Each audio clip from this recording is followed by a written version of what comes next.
diversos historiadores dicen que a principios del siglo XVII, en lo que actualmente son los Estados Unidos, había una población indígena que llegaba a los 8 o a los 10 millones de habitantes. Pero como siempre digo, o sea, las cifras hay que cogerlas con pinzas. Pero bueno, para más o menos para hacernos una idea. Bien, esos mismos autores sitúan esa población de esos territorios, para 1800 la sitúan entre 850.000 y un millón y medio de personas. Y eso sucedía, lo remarco, 24 años después de haberse proclamado la independencia de los Estados Unidos. ¿Qué ocasionó esa diferencia de habitantes? O sea, estamos hablando de que 2 siglos antes había 10 millones y ahora había 850.000 personas. Bueno, aquí, lógicamente, del mismo modo que con las cifras, pues hay un baile que debemos asumir. Aquí también debemos asumir otras cuestiones, y es que eso, pues, esa deriva a la baja, sin lugar a dudas, estuvo ocasionada en gran parte por enfermedades que eran desconocidas por los indígenas, ¿verdad? O sea, así de claro.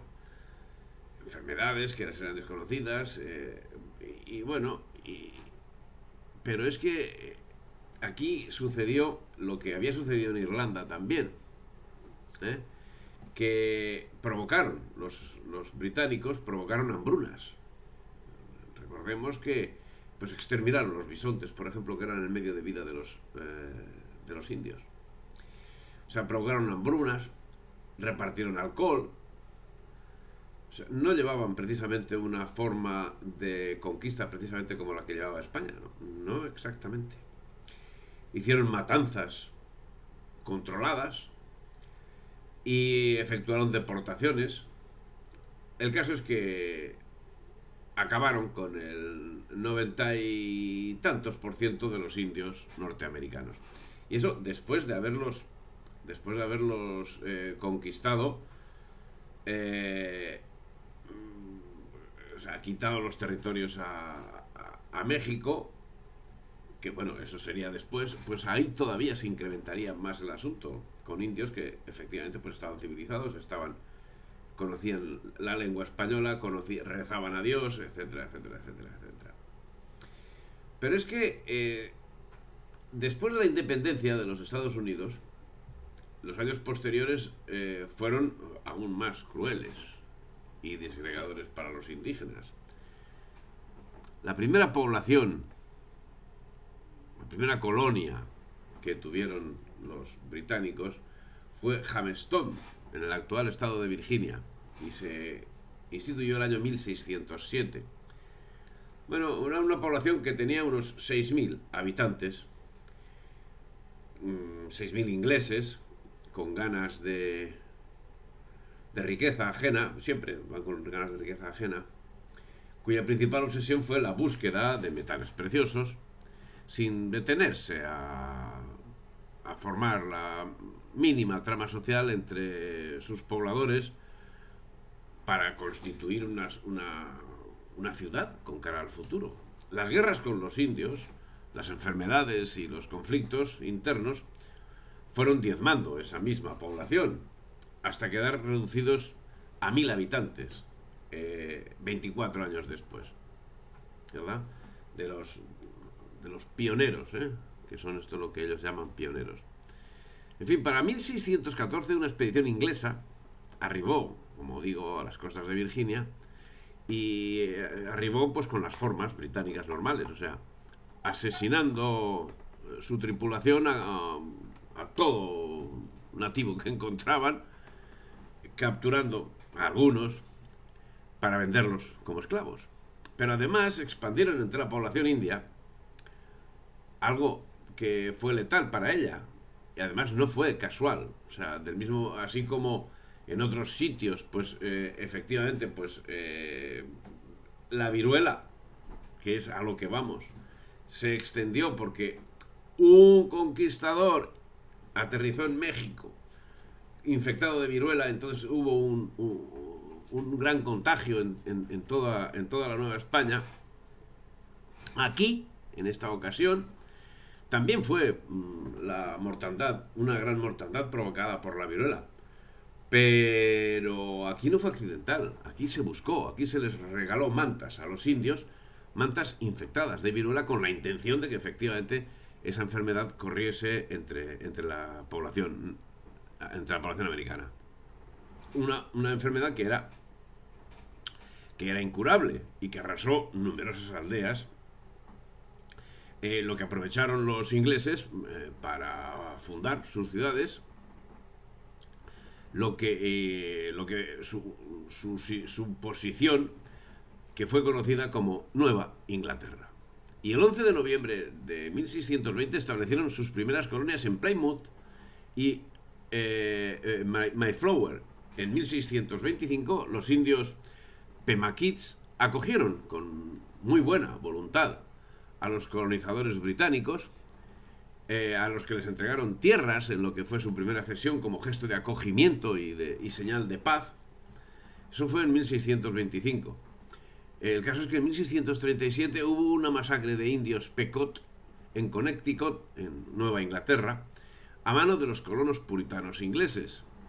¿Por qué? Pues porque los nativos se negaron a formar alianzas con otras tribus de su raza menos hostiles a los británicos, y porque les negaban el paso cuando estos pretendían secuestrar niños para venderlos como esclavos. Es que desde luego tienen una ocurrencia los indios, o sea, no querían que les esclavizasen a los niños. Desde luego, los ingleses tienen razón, ¿eh? ¡Qué barbaridad! Podremos pensar que la epidemia de viruela, después de todo, podemos pensar que fue un contagio accidental del que nadie es culpable, pero todo nos hace indicar que eso no es verdad. El proceso general llevado a cabo por los europeos protestantes, los conocidos como WASP, por sus iniciales en inglés, WASP es blanco, anglosajón y protestante, se lo dicen ellos, no lo digo yo, fue el del exterminio, o sea, su objetivo era el exterminio programado. Las excepciones a este proceso general, en el que se realizó el primer ensayo de guerra química al entregar a los indios mantas contaminadas con viruela para que murieran con más rapidez, fueron muy escasas, y a diferencia de lo sucedido en Hispanoamérica, por ejemplo, con elementos como Fray Bartolomé de las Casas y otros defensores de los indios, defensores auténticos de los indios, no como Fray Bartolomé de las Casas, jamás contaron con respaldo oficial. Bartolomé de las Casas fue nombrado defensor universal del indio. Al tanto. Así, por ejemplo, el bautista Roger Williams tuvo que alejarse de los demás colonos para fundar un enclave en el que ni se asesinara a los indígenas ni se persiguiera a nadie por denunciar aquellas atrocidades. También entre los ingleses había gente honesta y nadie lo duda. Nadie lo duda, y además pues nos podemos citar a varios antiguos y modernos. Desde Santo Tomás Moro actualmente a Tolkien. O sea que no vamos a negar nada. Lo que pasa es que las formas que ha tenido la directriz británica pues ha sido precisamente la contraria, la de puro genocidio. El caso es que el amigo Roger Williams pues no quería hacer eso y se apartó. Pero nunca estuvo bien visto Williams por el resto de los colonizadores. Nunca. En cuanto a los cuáqueros de Pensilvania, los creadores del primer ente político dotado de tolerancia hacia todas las creencias, fueron los únicos colonos blancos que insistieron, pese a la concesión regia, en pagar a los indios las tierras que ocupaban, y también resultaron los firmantes del único tratado con los pieles rojas que jamás fue violado por los británicos, ¿verdad? Sin embargo, cuando perdieron la mayoría en la Asamblea de Pensilvania, el nuevo gobierno no tardó en enzarzarse en una guerra de expansión contra los indios. En los siglos siguientes, las tribus indígenas de Norteamérica entre las cuales jamás los ingleses mestizaron, desaparecieron por docenas o fueron diezmadas y recluidas en reservas. No debería extrañar que, según su propia confesión, Hitler inspirara su política seguida contra los judíos en el ejemplo de la mantenida por Inglaterra en Norteamérica. En ambos casos se perseguía el exterminio de una raza con fines expansivos, territoriales y económicos. Y en ambos casos se tenía la convicción de obedecer a un destino providencial y racialmente superior. Es el caso que en 1644 una rebelión indígena en Virginia, capitaneada por el jefe indio Ochancanough, que intentó recuperar el territorio que antes había sido arrebatado por los británicos, pero las represalias por parte de estos llegaron casi a la total destrucción de aquella confederación de nativos. En 1675 estalló la llamada Guerra del Rey Philip, y unos 12.000 indios de las tribus Wampanoag y Narragansett atacaron los poblados de Nueva Inglaterra, arrasando 9 de ellos y asesinando a unos 1.000 colonos ingleses. Como represalia por tal acción, estos últimos los derrotaron con una potente fuerza inglesa en Swansea. Tras haber capturado al jefe indio Metacomet, este fue ejecutado y, como ejemplo de odio y mano dura hacia los pieles rojas, su cabeza fue públicamente expuesta durante 20 años en Plymouth y Massachusetts, y toda su familia fue enviada como esclavo a las Antillas.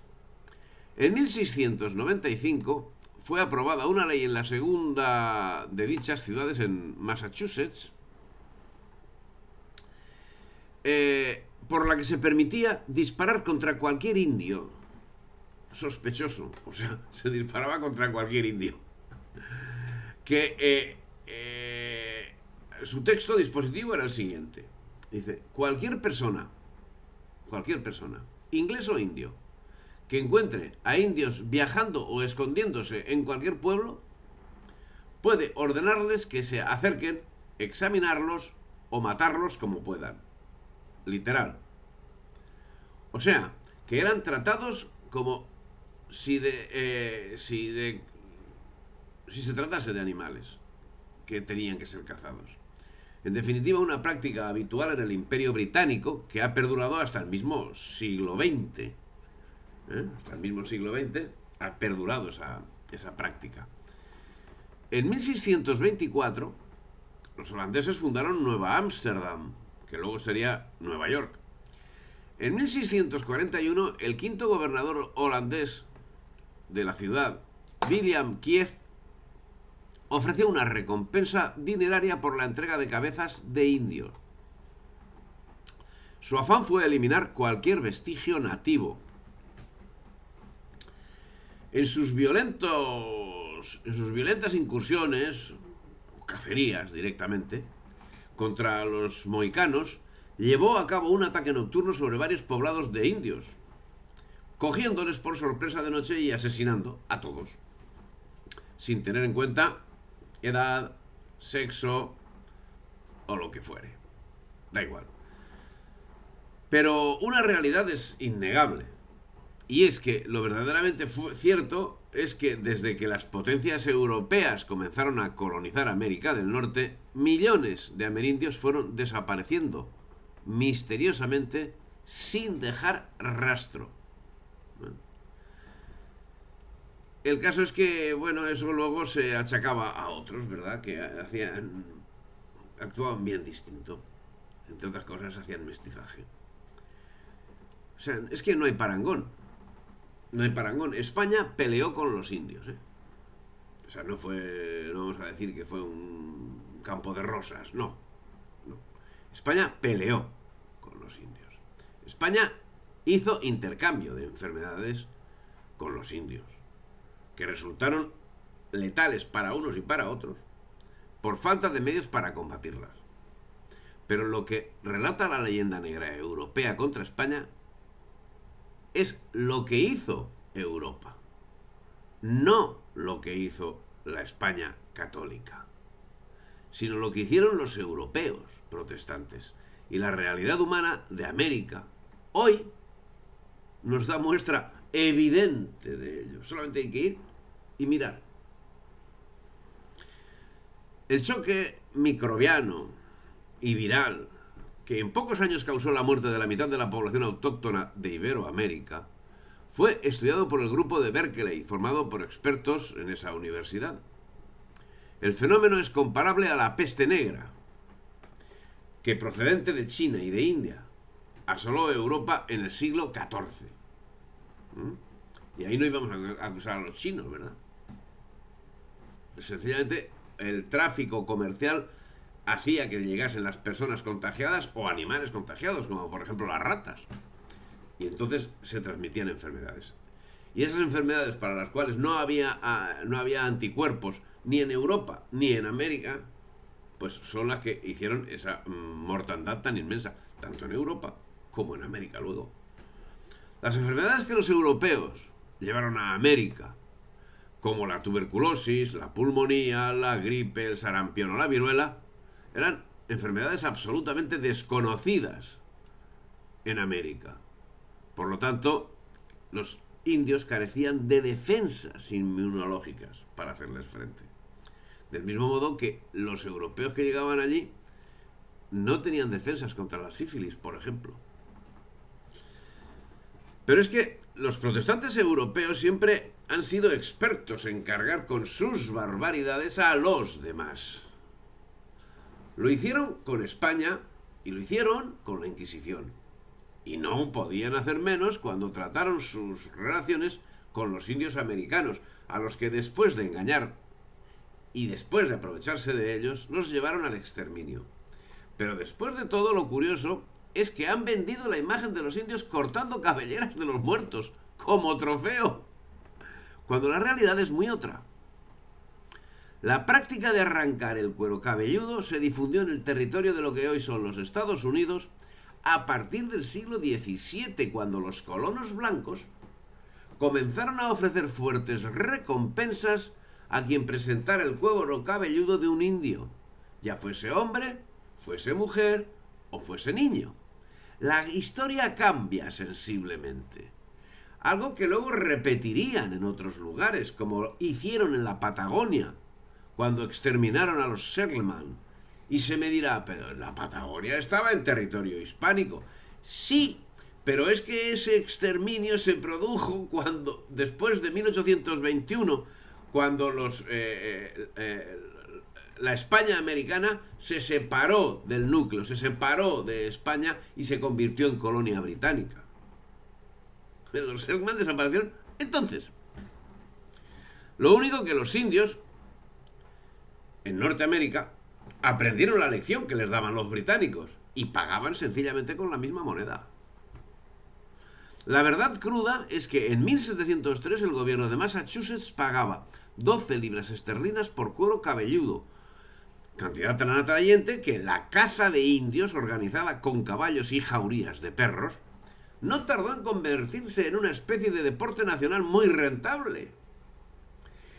El dicho, el mejor indio es el indio muerto, puesto en política en Estados Unidos, o sea, eso es una máxima política, al tanto, ¿eh? El mejor indio es el indio muerto, es una táctica política. Pues esa práctica nace no solo del hecho de que todo indio eliminado constituía una molestia menos para los nuevos propietarios, sino también del hecho de que las autoridades pagaban bien por su cuero cabelludo. Se trataba, pues, de una práctica que en Hispanoamérica no solo era desconocida, sino que de haber tratado a alguien de introducir eso, habría provocado no solo la indignación de los religiosos, siempre presentes al lado y siempre al lado de los naturales, sino también de unas penas que no se pueden ni imaginar. Unas penas condenatorias impuestas por la corona. O sea, no tiene parangón, o sea, no hay equiparación posible. Con toda seguridad esa aseveración sería respondida con una sonrisa de suficiencia por parte de las mentes iletradas y deseducadas exprofeso por la Ilustración, a las que les convendría repasar, entre otras cosas, las leyes de Burgos, redactadas siglo y medio antes de que los protestantes llevasen a cabo ese genocidio. La actividad de limpieza étnica llevada a cabo en Norteamérica por los europeos protestantes tuvo unos resultados extraordinarios. A partir de 1780, los 13 estados de la Unión quedaron libres de indios. ¡Ojo, eh! Los mohicanos y los Delaware fueron deportados al oeste de los montes Alleghanies. Los iroqueses fueron obligados a ceder porciones de sus tierras a Nueva York, Pensilvania y Ohio en 1784. Y a partir de 1790 se produjo la guerra con los Shawnee, como consecuencia de la negativa de estos a renunciar a sus tierras en beneficio de los colonizadores. Finalmente fueron derrotados y debieron dar 2/3 del territorio de Ohio y parte de Indiana.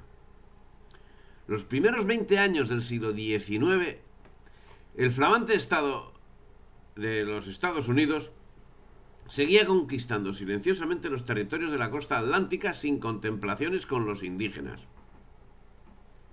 En 1813 concluye la guerra anglo-norteamericana con la derrota británica y el sometimiento de numerosas tribus, tales como los Kikapos, los Wyandot, los Peoria, los Winnebago, los Sauk, los Cherokees, los Creek y los Seminolas de la Florida, por ejemplo. La mayoría fueron deportados a reservas en Kansas, donde cada sublevación se pagaba con una matanza. Otros pueblos huyeron hacia las montañas y pantanos, totalmente desperdigados para sobrevivir clandestinamente. Centenares de miles de indios son privados de sus tierras y bienes y trasladados al llamado territorio indio, actualmente Oklahoma. Los Choctaw en 1831, los Creek en el 36, los Cherokees entre el 38 y el 39, no sin haber sido saqueados y vejados previamente por los colonos, con la pasividad de las autoridades o con la anuencia. Y fueron tratados de tal forma que muchos murieron en el traslado. ¿Se puede equiparar esto con la actividad llevada a cabo por España? Las comparaciones son odiosas, ¿verdad? Las comparaciones son odiosas. Pues sigamos comparando. Porque resulta que si nos atenemos a la estricta realidad, y como nos dice Antonio Guerra, en el mundo hispánico se puede comparar por un momento la actividad llevada a cabo por España. Los españoles no tuvieron el menor escrúpulo en mezclar su propia sangre para hermanarse con la de los aborígenes de aquellas tierras, lo que pronto daría lugar al mestizaje, razón por la que casi todos los apellidos que todavía hoy llevan los ciudadanos de los países de Hispanoamérica son españoles, y en su gran mayoría declara descendencia extremeña, como prueba bien patente de que también extremeños fueron el grueso de los conquistadores y que algunos se empecinen en verla de otra manera, que parece como si tuviéramos ahora que avergonzarnos de la obra de España en América. Las demás potencias, que esas sí fueron colonizadoras y no conquistadoras, en cambio lo que hicieron de forma sistemática fue practicar lo que ellos mismos llamaron apartheid, apartar a la gente o exterminar. La purificación a toda costa de su sangre de raza blanca y la más deshumanizadora discriminación basada en el predominio y la superioridad del hombre blanco sobre los indígenas, como se ha visto, por ejemplo, en Sudáfrica, si es que tenemos los ejemplos aquí mismo, hasta que hace pocos años se hizo con el poder la gente de color. Es muy significativo que hace unos 15 años o 25 años los pocos indios norteamericanos que quedan solicitasen del gobierno norteamericano que se les reconocieran los mismos derechos, idénticas prerrogativas y las tierras y propiedades que el rey español Felipe II les había otorgado en el siglo XVI. Y es que los ingleses, cuando llegaron a América del Norte, lo mismo que los holandeses y que los franceses, comenzaron a arrasar el espacio, las tierras, la cultura, los medios de vida y hasta hicieron desaparecer a los propios indios.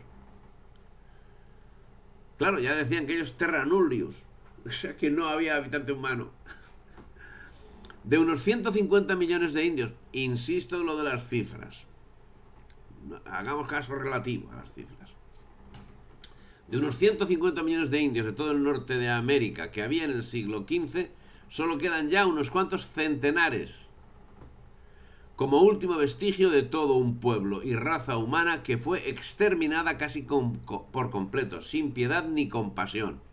Explíquenme a mí cómo es posible que exista ese grado de poquísimo indígena en Norteamérica comparado con la gran cantidad de indígenas que hay en Hispanoamérica. Así como en Hispanoamérica queda una fuerte presencia en numerosos países como México, Perú, Colombia, Bolivia, Guatemala, etcétera, etcétera, etcétera, etcétera. En Estados Unidos, en cambio, solo quedan las películas de comanches que tan de moda estuvieron en el siglo XX. La cultura norteamericana careció, en razón del menosprecio puritano del indio por pagano y salvaje, del interés demostrado por España hacia las culturas nativas. Y tengamos en cuenta que, por ejemplo, los Sioux fueron obligados a trabajar y requeridos a asumir su lugar en el nuevo orden de vida al que es preciso que se conformen por la fuerza y no solo por persuasión moral. Cuando resulta que España estaba justamente haciendo lo contrario, hasta el extremo que los indios atacaban poblaciones españolas, mataban ganado, mataban incluso personas, y luego iba el adelantado y además les daba vacas, les daba caballos para evitar que siguiesen haciendo eso. Sí, sí. Y eso está documentado. Pero para los reyes del materialismo había algo más importante en todo el genocidio que cometieron.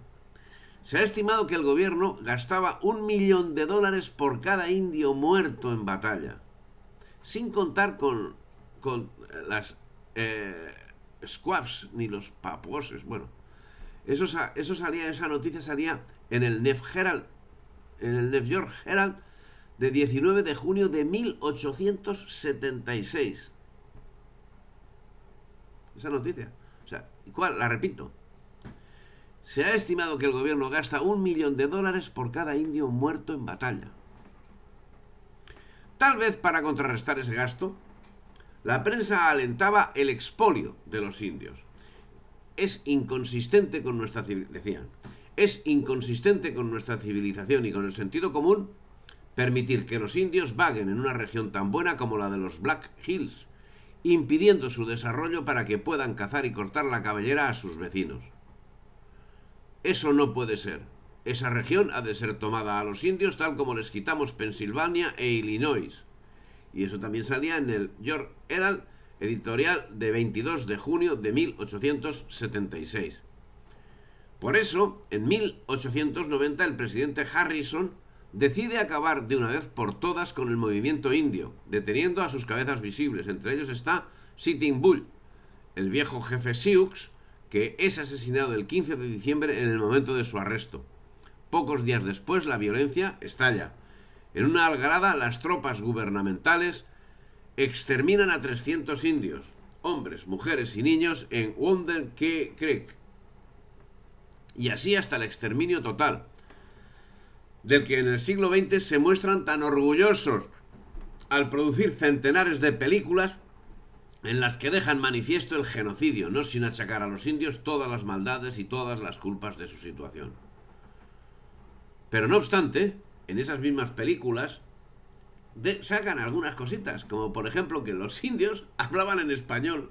Todos no, ¿eh? Pero en Nuevo México, en Texas, en California, en Florida, etcétera, pues sí, ¿eh?